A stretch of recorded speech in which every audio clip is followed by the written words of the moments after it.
ایک لڑکی اپنے شوہر کے ساتھ چارپائی پر سو رہی تھی کہ اچانک وہ بیچ آدھی رات اٹھ جاتی ہے اور بڑے ہی خاموشی کے ساتھ اپنا موبائل اپنے ہاتھوں میں لیے کمرے کے باہر نکل جاتی ہے۔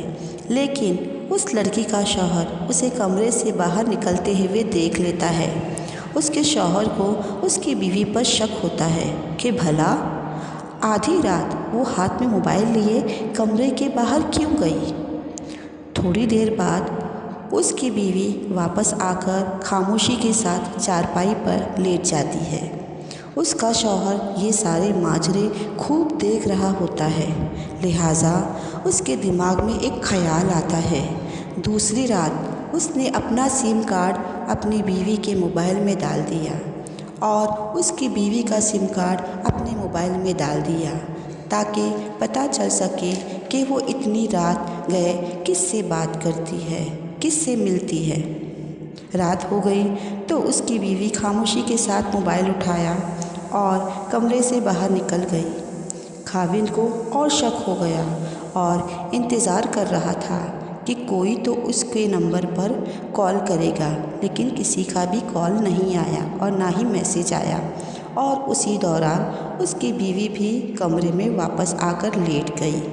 جب اس کے شوہر نے موبائل چیک کیا تو اس میں کچھ بھی نہیں تھا، نہ کسی کا کال آیا اور نہ ہی کسی کا میسج تھا۔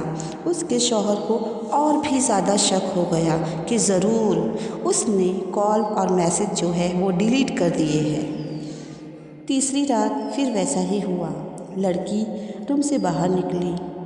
5 منٹ کے بعد اس کا شوہر بھی چپکے سے اس کے پیچھے گیا، وہاں دروازے کے پیچھے چھپ گیا اور چپکے سے دیکھنے لگا کہ آخر کار میری بیوی کس سے ملتی ہے، کس سے بات کرتی ہے، پتہ چل جائے گا۔ اس کے شوہر نے دیکھا کہ اس کی بیوی نے وضو کیا اور گھر کے ایک کنارے میں جا نماز بچھا کر موبائل کی لائٹ کو آن کیا اور نماز میں مشغول ہو گئی۔ جب سلام پھیرا تو اس نے اپنے رب العزت سے دونوں ہاتھ اٹھا کر دعا کی کہ اے میرے خدا، بے شک تو بڑا ہی غفور الرحیم ہے، بے شک تو بڑے ہی بزرگی والا ہے۔ یا اللہ، اگر میری عمر میرے شوہر سے زیادہ ہے تو بے شک تو میری آدھی عمر میرے شوہر کو دے دے۔ یہ سب دیکھ کر اس کے شوہر کی آنکھوں میں پانی بھر آیا اور وہ اپنی اس حرکت سے بہت شرمندہ ہوا۔ شک اور سچ میں ہمیشہ سچ کا پلڑا بھاری ہوتا ہے، اسی لیے ہمیں شک کرنے سے بچنا چاہیے، ورنہ ان شک کے چکر میں نہ جانے کتنی ہی زندگیاں برباد ہو گئی ہے۔